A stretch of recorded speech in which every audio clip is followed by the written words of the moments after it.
ભરૂચ જિલ્લાના પરિવહન ક્ષેત્રે આજે એક નવો અધ્યાય ઉમેરાયો છે। રાજ્યના જળ સંપત્તિ અને પાણી પુરવઠા રાજ્યમંત્રી ઈશ્વરસિંહ પટેલના વરદ હસ્તે ભરૂચના ભોલાવ ખાતે નવા વર્કશોપ તથા ટાયર પ્લાન્ટનું ખાતમુહૂર્ત અને આમોદ ખાતે ₹319.91 લાખના ખર્ચે નવનિર્મિત બસ સ્ટેશનનું લોકાર્પણ કરવામાં આવ્યું હતું। કુલ ₹17.53 કરોડના વિકાસ કાર્યો થકી જિલ્લાની જનતાને અદ્યતન પરિવહન સુવિધાઓની ભેટ મળી છે। ભરૂચ ભોલાવ ખાતે વર્કશોપ અને ટાયર પ્લાન્ટ નિગમની કાર્યક્ષમતા વધારવા માટે ભરૂચ ડેપો ખાતે ₹14.34 લાખના ખર્ચે tyre room, battery room, admin અને સ્ટોર રૂમ જેવી સુવિધાઓ ધરાવતો વર્કશોપ નિર્માણ પામશે। આ પ્લાન્ટ દ્વારા એસટી બસોનું લોકલ લેવલે મેન્ટેનન્સ અને ટાયર મેનેજમેન્ટ સુદૃઢ બનશે, જે નિગમ માટે આર્થિક રીતે પણ ફાયદાકારક રહેશે। ટ્રાફિક કંટ્રોલ રૂમ, પાર્સલ અને પાસ રિઝર્વેશનની સુવિધા, વોટર રૂમ, સ્ટોલ, રેસેટ રૂમ અને લેડીઝ કંડક્ટર રૂમ, શૌચાલયની પૂરતી સુવિધાઓ વિકસાવવામાં આવી છે। ઇન્ટરસિટી બસનો પ્રારંભ અને નિરીક્ષણ લોકાર્પણ બાદ મંત્રીએ બસ સ્ટેન્ડની સુવિધાઓનું નિરીક્ષણ કર્યું હતું અને ભરૂચ આમોદ જંબુસર રૂટ પર નવી ઇન્ટરસિટી બસને લીલી ઝંડી આપી પ્રસ્થાન કરાવ્યું હતું। આ તકે તેમણે સ્થાનિક અગ્રણીઓ સાથે મુલાકાત કરી તેમની રજૂઆતો પણ સાંભળી હતી। મહાનુભાવોની ઉપસ્થિતિ।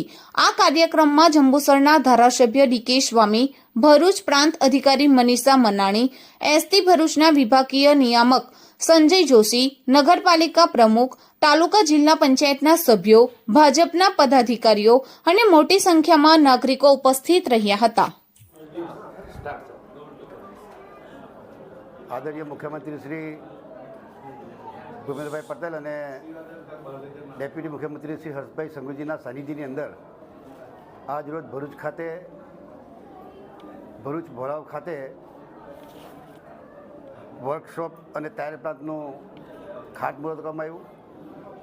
14 કરોડ 34 લાખના ખર્ચે આ ટાયર પ્લાન્ટ અને વર્કશોપ બનનાર છે।